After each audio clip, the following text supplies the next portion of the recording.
नमस्कार, सवाल इंडिया का में आपका स्वागत है। मैं हूं ताबिश हुसैन और यहां पर सबसे पहले हम बात पहलवानों की करते हैं। आप जानते हैं पहलवान लगातार ब्रिजभूषण शरण सिंह पर कार्रवाई की मांग लेकर प्रदर्शन कर रहे हैं। इस सिलसिले में खाप पंचायतें भी हो रही हैं और अब जो 1983 की क्रिकेट वर्ल्ड कप विजेता टीम थी हमारी, उनका समर्थन एक तरह से पहलवानों को मिला है। उनकी तरफ से प्रतिक्रिया पहलवानों के इस प्रदर्शन को लेकर आई है। उनका ये कहना है पहलवानों को लेकर कि वो पहलवानों से बदसलूकी से दुखी हैं। 1983 की जो विजेता क्रिकेट टीम थी उसके सदस्यों का इसको लेकर ये कहना है।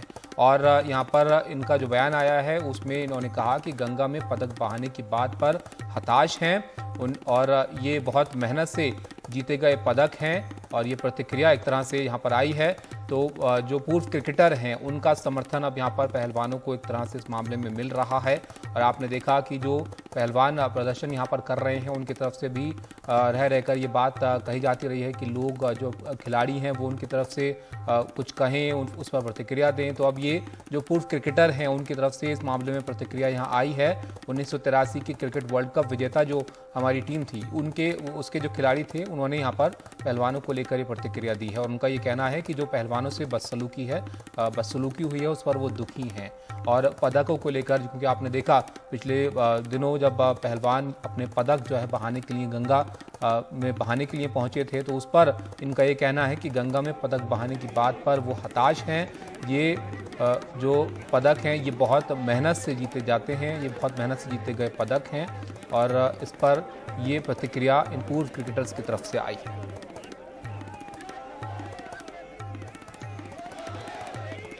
तो पहलवानों की तरफ से लगातार आप देख रहे हैं वो अपनी मांग को लेकर बने हुए हैं कि ब्रिजभूषण शरण सिंह पर जो है वो कार्रवाई हो, उनकी गिरफ्तारी हो। और इस मामले में हालांकि 2 FIR जो है वो दर्ज हैं ब्रिजभूषण शरण सिंह के खिलाफ। और उस पर ये जो FIR हैं उसमें जो जानकारी निकल कर आई, शिकायतें हैं, उसमें काफ़ी गंभीर आरोप जो है वो लगाए गए हैं पहलवानों की तरफ से। 7 पहलवानों की तरफ से 2 FIR में जो अपनी बातें कही गई हैं उसमें काफ़ी गंभीर आरोप ब्रिजभूषण शरण सिंह पर इन्होंने लगाए हैं।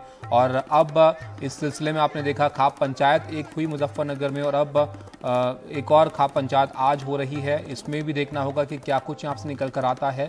और क्रिकेटर्स का भी एक तरह से समर्थन अब यहाँ पर पहलवानों को मिल रहा है। जो 1983 की क्रिकेट टीम थी हमारी जिसने वर्ल्ड कप जीता था, उसके जो खिलाड़ी हैं उनकी तरफ से अब इस पर प्रतिक्रिया दी गई है। उन्होंने ये कहा है कि पहलवानों से जो बदसलूकी हुई इस पर वो दुखी हैं। और पदकों को लेकर उन्होंने अपनी प्रतिक्रिया देते हुए कहा कि ये मेहनत से जीते गए पदक हैं। और क्योंकि आपने देखा पिछले दिनों गंगा में बहाने के लिए पहलवान जो है ये पदक पहुंचे थे, इस पर उन्होंने अपनी प्रतिक्रिया दी है।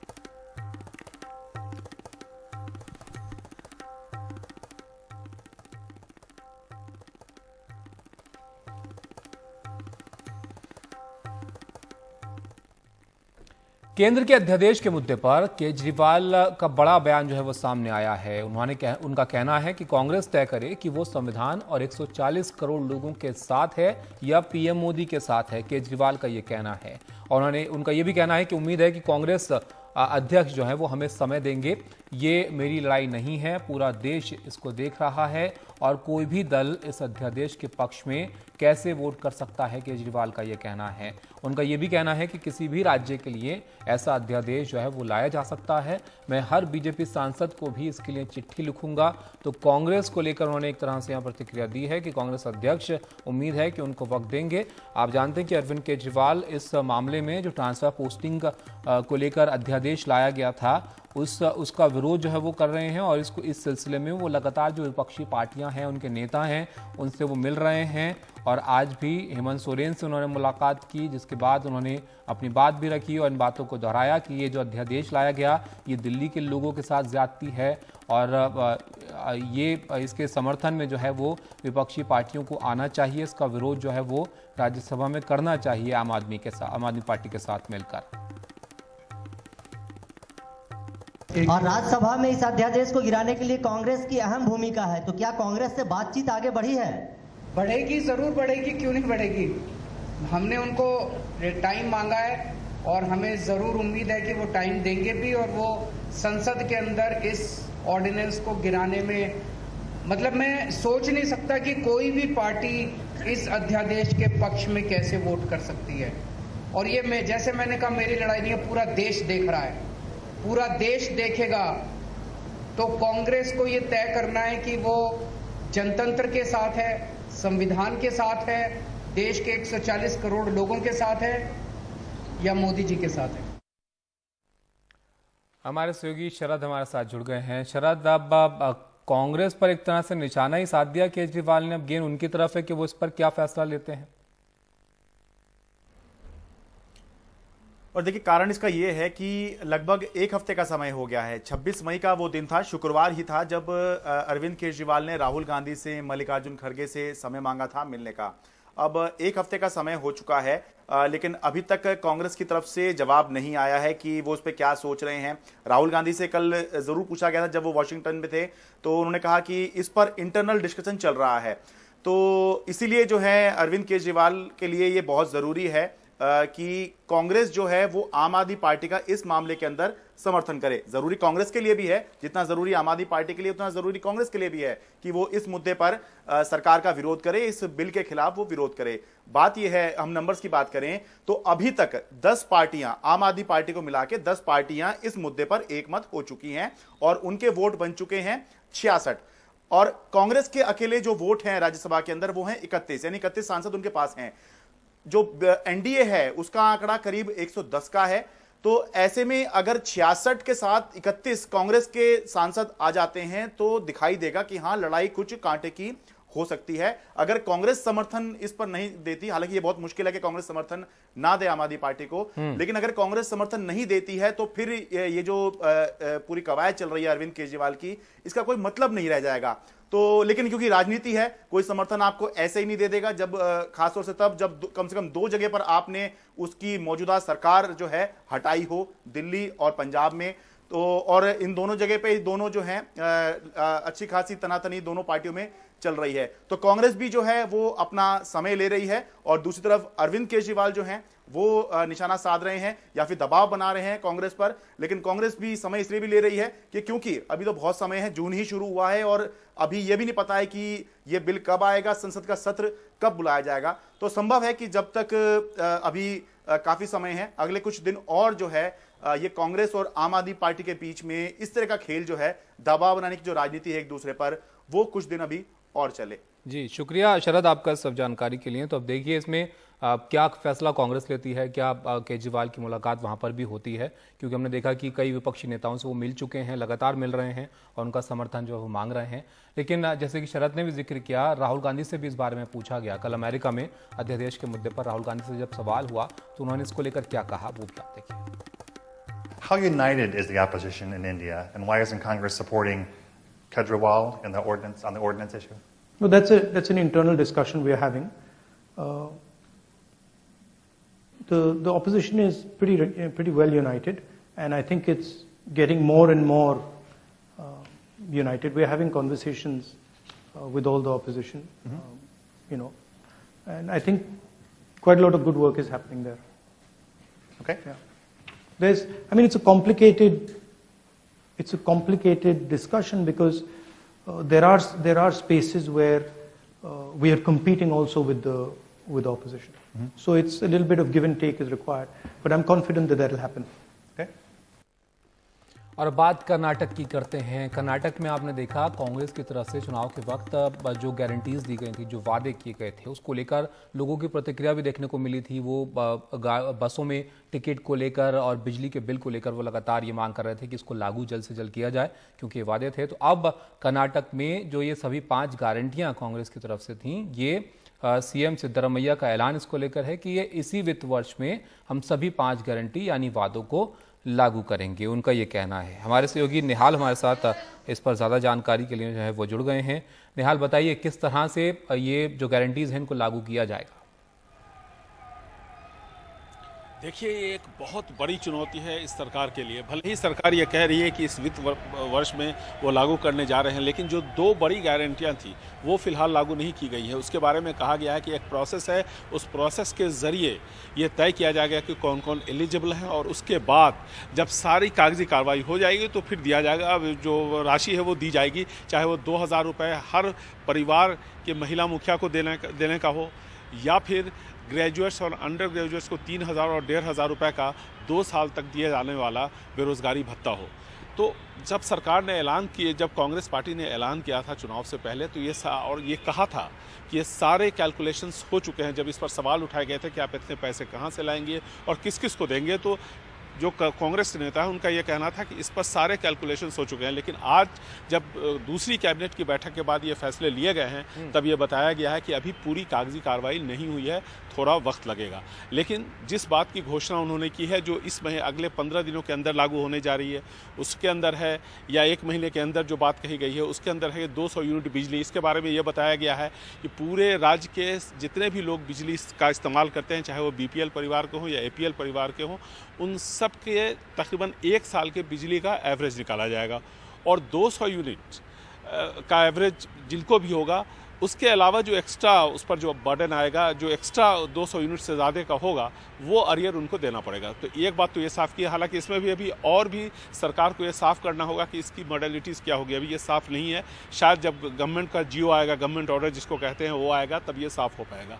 दूसरी बात है बस के बारे में, तो ये बिल्कुल साफ़ है, इसमें कहीं किसी तरह का कोई कन्फ्यूजन नहीं है कि जो भी लोग जो कर्नाटका हैं, जो कर्नाटका में रहने वाली जो महिलाएं हैं, जो कर्नाटका की महिलाएं हैं, जो कर्नाटका में जिनका डोमिसाइल है, और जो विद्यार्थी हैं, चाहे वो किसी भी राज्य के हों, उन सबको मुफ्त में पूरे राज्य में बस में वो ट्रैवल कर सकते हैं और इसमें उनको कोई पैसा नहीं देना पड़ेगा। हालांकि ये नॉन AC बसेस में एप्लीकेबल होगा, AC बसेस में नहीं होगा।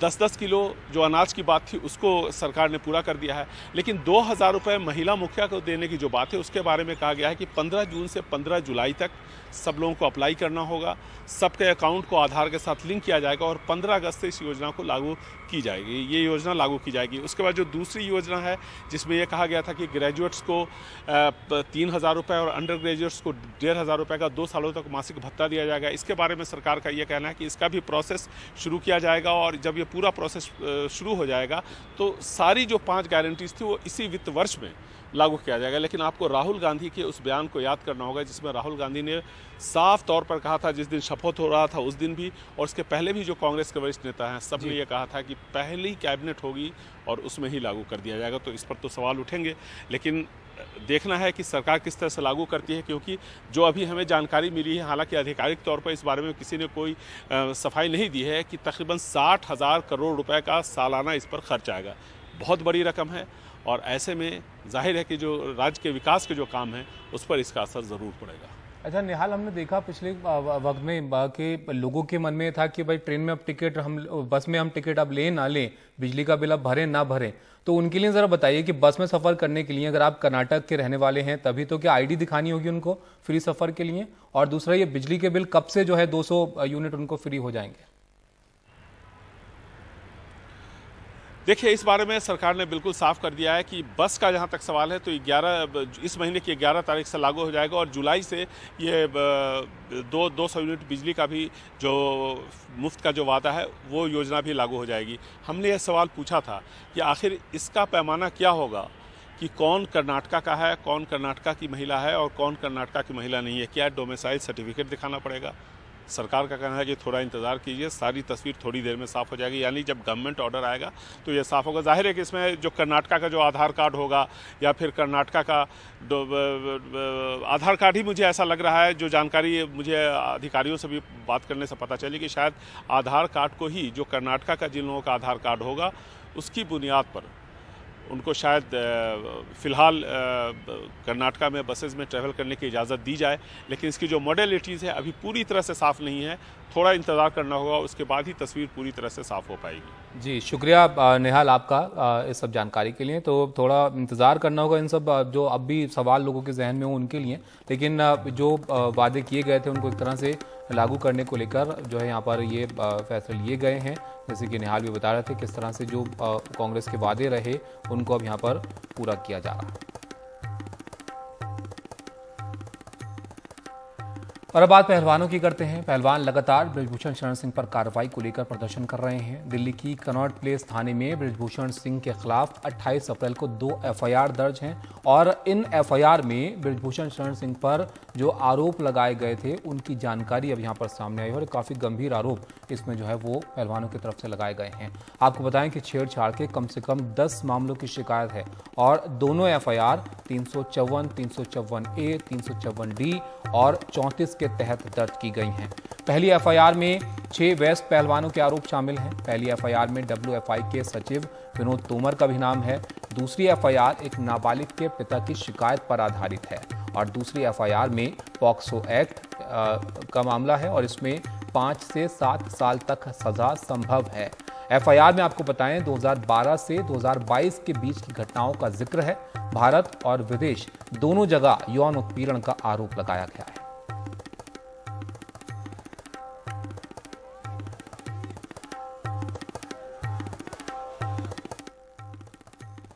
इस बीच बृजभूषण शरण सिंह ने एक बयान जारी करके अपने ऊपर लगे आरोपों को राजनीति से प्रेरित बताया है। साथ ही उन्होंने 5 जून को अयोध्या में होने वाली अपनी जन चेतना महारैली को भी स्थगित कर दिया है और अपने शुभचिंतकों के नाम संदेश में बृजभूषण शरण सिंह ने कहा है कि पिछले 28 सालों से लोकसभा सदस्य के तौर पर सेवा की है। सत्ता और विपक्ष में रहते सभी जातियों, समुदायों, धर्मों को एकजुट करने का प्रयास किया है। इन्हीं कारणों से मेरे राजनीतिक विरोधियों ने मुझ पर झूठे आरोप लगाए हैं। पुलिस मुझ पर लगे आरोपों की जांच कर रही है। सुप्रीम कोर्ट के निर्देशों का सम्मान करते हुए 5 जून की जनचेतना महारैली कुछ दिनों के लिए स्थगित कर दी है।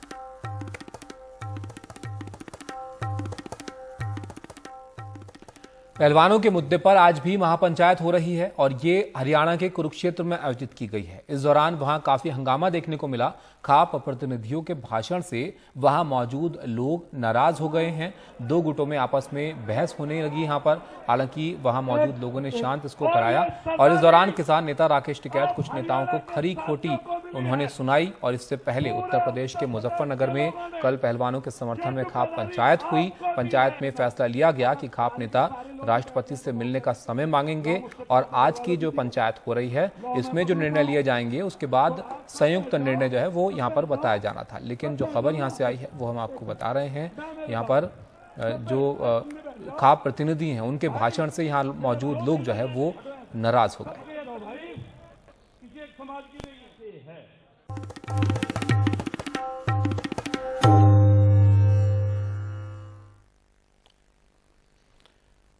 तो पहलवानों की बात करते हैं। यहाँ पर पहलवान जो हैं वो बृजभूषण शरण सिंह के खिलाफ कार्रवाई की मांग कर रहे हैं। इसको लेकर लगातार उनका जो है वो प्रदर्शन भी आप देख रहे हैं। इस बीच 1983 के क्रिकेट वर्ल्ड कप विजेताओं ने इसको लेकर बयान जारी किया है। इसमें 1983 की क्रिकेट वर्ल्ड कप विजेता टीम जो है उसका कहना है कि पहलवानों से बदसलूकी पर वो दुखी हैं और गंगा में पदक बहाने की बात पर वो हताश हैं। कीर्ति आजाद इसको लेकर बोल रहे हैं, वो आपको सुना बताइए ना।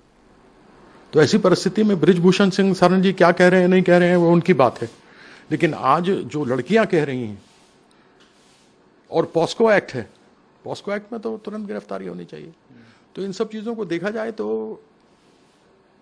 प्रतीक्षा है कि जल्दी से जल्दी हो जाए और कितना इंतजार करना पड़ेगा।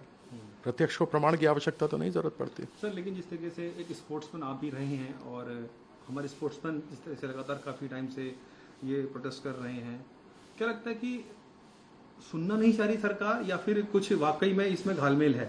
सरकार के हाथ से तो मामला चला गया है। सरकार ने कमेटी बनाई, उस कमेटी ने कुछ नहीं किया। जब कमेटी ने कुछ नहीं किया तो इन्होंने एफआईआर किया। इन्होंने सुप्रीम कोर्ट गए, सुप्रीम कोर्ट के कहने पर यहाँ एफआईआर हुई। तो अब ये मामला तो पुलिस के पास है सर। लेकिन जांच तो चल ही रही है ना। तो वो जांच 6 महीने चल रही है। मतलब एक तरफ से पुलिस की भी जांच चल रही है, दूसरी तरफ से इनकी भी जांच चल रही है। पॉस्को के अंदर जो गिरफ्तारी होनी चाहिए वो गिरफ्तारी नहीं हो रही है, उस गिरफ्तारी की भी जांच चल रही है। क्या प्रश्न तो ये है ना सर। क्या आपको लगता है कि एज ए स्पोर्ट्समैन आपसे पूछना चाहूंगा कि ये पूरा मामला है एक पॉलिटिकली मोटिवेटेड मामला लगता है आपको कहीं से भी? क्योंकि लगातार हमने देखा है कि प्रोटेस्ट मंच पर तमाम पॉलिटिकल पार्टीज के नेता आए हैं, चाहे वो कांग्रेस के लीडर हों या दूसरी अन्य पार्टी के हों। क्या लगता है कि इसको पॉलिटिसाइज भी किया जा रहा है मुद्दे को? क्या आपको ध्यान नहीं, जब ये मेडल जीत के आए थे तो प्रधानमंत्री जी ने अपने घर पर बुला करके इनका सम्मान किया था। क्या आपको ध्यान नहीं है कि खट्टर साहब जो हरियाणा के चीफ मिनिस्टर, उन्होंने अपना साक्षी मलिक को बुला करके ब्रांड एम्बेसडर हरियाणा का बनाया था? तो राजनीतिकरण उन्होंने नहीं किया क्या? क्या कोई भी आदमी, हम इंसान नहीं है क्या देश के? अगर कोई मेडल जीतता है तो कोई एक पॉलिटिकल पार्टी, सरकार खुश होती है और विपक्ष दुखी होती है अगर कोई मेडल लेकर आता है। अरे ये तो स्पोर्ट्स पर्सन है, इन्होंने देश के लिए किया, मैंने जब देश के लिए किया तो क्या केवल उस समय कांग्रेस की सरकार ही खुश थी, बाकी लोग दुखी थे? अरे देश की धरोहर है तो कोई भी राजनीतिक आदमी जा सकता है, कोई आदमी भी जा सकता है, बिजनेसमैन भी जा सकता है, सभी लोग एकत्रित हो सकते हैं। तो इसको पॉलिटिकल रंग देने वाली बात क्या है? आप किसी चीज को छुपाने की कोशिश करेंगे तब आप कहेंगे पॉलिटिकल रंग। सबसे पहले ये बात बताओ, शिकायत की कि नहीं की?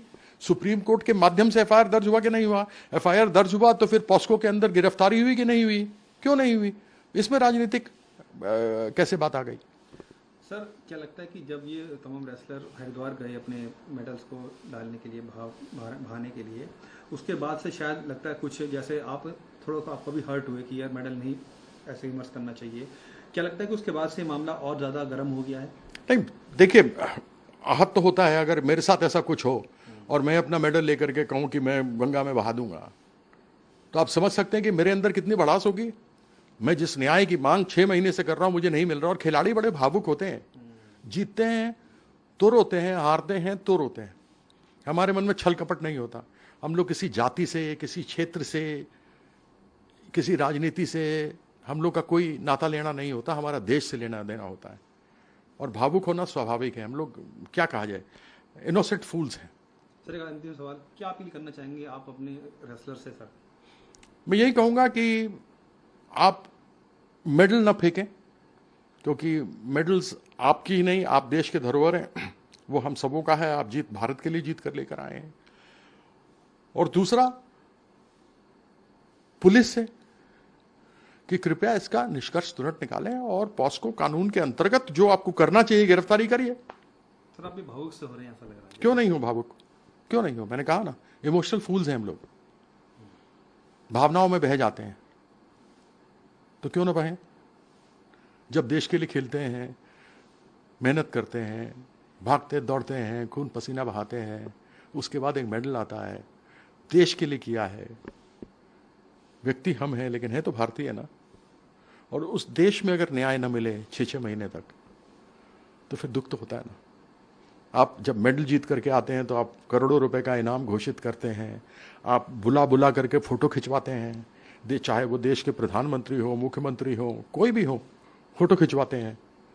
और जब न्याय की गुहार मांगते हैं तो उसके पर सुप्रीम कोर्ट जाकर एफआईआर करनी पड़ती है। और 6 महीने से इस पर क्या जांच होनी? आपने सबको बुला करके तो पूछ लिया, सबने आपको बता दिया, उसमें एक लड़की नाबालिग थी और पॉस्को के अंतर्गत आपने केस रजिस्टर किया, तो स्वाभाविक है गिरफ्तारी तो होनी चाहिए। तो आप कीर्ति आज़ाद को यहाँ पर सुन रहे थे, जो अपनी प्रतिक्रिया यहाँ पर दे रहे हैं। जो पूर्व क्रिकेटर्स हैं उन्होंने भी एक तरह से समर्थन दिया इन पहलवानों को जो लगातार यहाँ पर कार्रवाई को लेकर प्रदर्शन कर रहे हैं। ब्रेक के लिए यहाँ पर रुकते हैं, जल्द हाजिर होता है।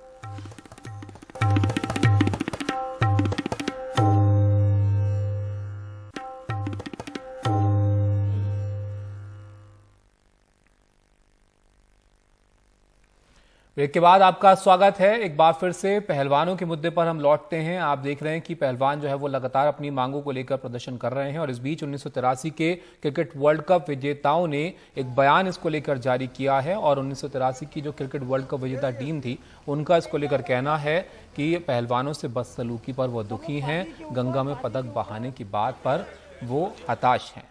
तो इस पर बात करते हैं। हमारे साथ कीर्ति आज़ाद जी जुड़ गए हैं जो 1983 की टीम के सदस्य भी रहे। कीर्ति जी, बहुत शुक्रिया आपका वक्त देने के लिए। हम उन पहलवानों की बात कर रहे हैं कीर्ति जी, जब वो पदक लाते हैं तो पूरा देश उनकी खुशी में शामिल होता है, उनके इस मेहनत के लिए उनको सराहता है।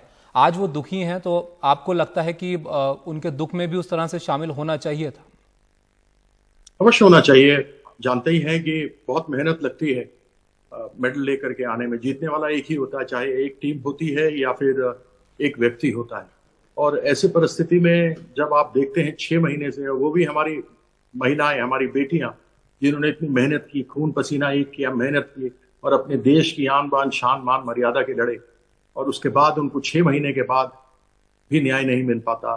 एफआईआर रजिस्टर नहीं, पहले तो सरकार कमेटी बनाती है जो अपना 1 महीने में जिसको रिपोर्ट देनी थी वो अपना रिपोर्ट नहीं देती, फिर ये पुलिस के पास एफआईआर के लिए जाते हैं, एफआईआर नहीं होता, फिर इनको सुप्रीम कोर्ट से गुहार लगानी पड़ती है, तब जाकर इनको न्याय मिलता है और एफआईआर रजिस्टर होती है। और 2 एफआईआर रजिस्टर होते हैं, एक पॉस्को एक्ट में होता है और पॉस्को एक्ट निर्भया के साथ जो निर्मम हत्या हुई थी और जो कांड, उसके घिनौना कांड हुआ था, उसके बाद ही पॉस्को एक्ट बना था और मुझे याद है मैं पार्लियामेंट में था तब। उसमें अगर कोई भी शिकायत होती है तो गिरफ्तारी तुरंत होनी चाहिए, जो अभी तक नहीं हुई है। तो यह पुलिस के ऊपर बहुत बड़ा प्रश्न चिन्ह खड़ा करता है कि अभी तक ऐसी कार्रवाई क्यों नहीं की गई है। इसको लेकर हम साथ में हैं। हम भी 1983 पहली टीम थी जिसने विश्व कप जीता था, भारत के लिए क्रिकेट टीम 1983 कपिल देव के अंतर्गत। तो हम लोगों ने टीम ने मिलकर के ये लिखा है। हमने जब देखा कि हमारी बहनों को सड़कों पर घसीटा जा रहा है, जब वह एक शांतिपूर्ण प्रदर्शन कर रही थी 28 मई को, तो हमें लगा कि अब यह आवश्यक है कि उनसे गुहार लगाई जाए कि आप कृपया ये मेडल न फेंके। वो केवल मेडल आपका नहीं, वो पूरे देश की धरोहर है, आप हमारे देश के धरोहर हैं और हम चाहते हैं कि इसका निष्पादन तुरंत से तुरंत हो। और क्योंकि मेडलों का भी आपने जिक्र किया, ये भी हमने देखा जब मेडल्स बहाने के लिए वहां पर पहलवान पहुंचे थे तब भी वो काफी दुखी थे। इसको लेकर भी आप कुछ कहना चाहेंगे उनसे? दुखी तो कोई भी होगा। यदि मेरे साथ ऐसी स्थिति आ जाए, मैं हताश हो जाऊं और हताश होकर मेडल फेंकने तक की बात आ जाए तो बड़ा अजीब सा लगता है। जब यह मेडल लेकर के आई थी तो प्रधानमंत्री जी के साथ इनकी तस्वीर थी। उस समय साक्षी मलिक को हरियाणा सरकार ने अपना ब्रांड एम्बेसडर बनाया था और आज जब वो ऐसी परिस्थिति में आई है तो एक छोटा सा ट्वीट भी नहीं सामने आया है। तो जिस समय कोई देश के लिए नाम कमा कर आता है, मेडल कमा कर आता है, तो सभी उसके साथी होते हैं, लेकिन जब वह बुरे वक्त में हो तो सब उसका साथ छोड़ जाते हैं। ऐसी परिस्थिति में एक खिलाड़ी होने के नाते हमारी टीम ने ये तय किया कि हम उनके साथ खड़े होंगे और उनको न्याय मिले जल्दी से जल्दी, उसके लिए गुहार लगाएंगे। लेकिन कीर्ति जी, इस मामले को अगर हम देखें, जो आरोप जाहिर है पहलवानों की तरफ से लगाए गए हैं वो काफी गंभीर हैं। और जब इस पूरे मामला जो सामने आया, पहली बार जब वो आए इसको प्रदर्शन करने के लिए, तब उनसे बातचीत भी हुई, कमेटी की उन्होंने बात की, वो भी बनी, लेकिन उसके बाद बात खराब कहाँ हुई आपको लगता है? जब उनको न्याय नहीं मिला। वो तो कहीं कोर्ट नहीं जा रहे थे, वो पुलिस के पास नहीं गए, वो सरकार के पास आए क्योंकि उनको सरकार के सामने गुहार लगाई कि सरकार से हमें कुछ मिलेगा। सरकार ने कमेटी तो बना दी लेकिन महीने में रिपोर्ट नहीं दी, 2-2 महीने हो गए। फिर उन्होंने पुलिस के पास गए कि हमें हमारा एफआईआर रजिस्टर करो, एफआईआर रजिस्टर नहीं हुआ तो ये सुप्रीम कोर्ट के पास गए। फिर सुप्रीम कोर्ट ने, उच्चतम न्यायालय ने आदेश किया, तब जाके इनका एफआईआर रजिस्टर हुआ। तो बताइए ये अन्याय है या नहीं, अन्याय है या नहीं? इसके अंदर इनको जल्दी से जल्दी मिलना चाहिए था न्याय, की नहीं मिलना चाहिए था? हाँ या ना कुछ तो करो, तो कम से कम ये कोर्ट जाने लायक तो रहे। लेकिन इसमें ये बात जो कही जा रही है कीर्ति जी कि आपने कहा एफआईआर, तो एफआईआर वहां पर हो गई, अब आपको जांच का इंतजार जो है इसके लिए करना चाहिए। पुलिस जांच करेगी तब उसके बाद यहां पर कार्रवाई होगी। 164 के तो सबने दे दिए गवाही। और दूसरी बात आपने, चलो जांच में मानता हूं, करो जांच, लेकिन पॉस्को के अंतर्गत गिरफ्तारी है या नहीं है? पॉस्को के अगर पॉस्को एक्ट के अंतर्गत कोई शिकायत दर्ज कराई जाती है और इस प्रकार की घिनौनी शिकायत हो तो उसमें लिखा गया है कि तुरंत गिरफ्तारी होनी चाहिए। वो क्यों नहीं हुई? तो दिल्ली पुलिस क्या कर रही है? देश के कानून के खिलाफ खड़ी है। और अब जो इस मामले में हो रहा है इसको आप कैसे देखते हैं? हम देख रहे हैं कि किसान जो है इनको समर्थन में आए, पंचायत भी हुई, तो आपको लगता है कि ये कहीं ना कहीं राजनीतिक ना हो जाए जो पहलवान है उनकी लड़ाई? जब यह मेडल लेकर के आते हैं तो क्या केवल सरकार को शाबाशी देती है या पूरा देश देता है? क्या वहां राजनीति देखी जाती है खेल के अंदर?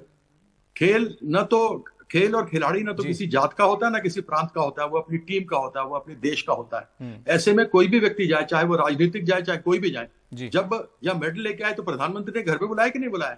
या खट्टर साहब ने अपने आप साक्षी मलिक को बनाया कि नहीं बनाया ब्रांड एम्बेसडर?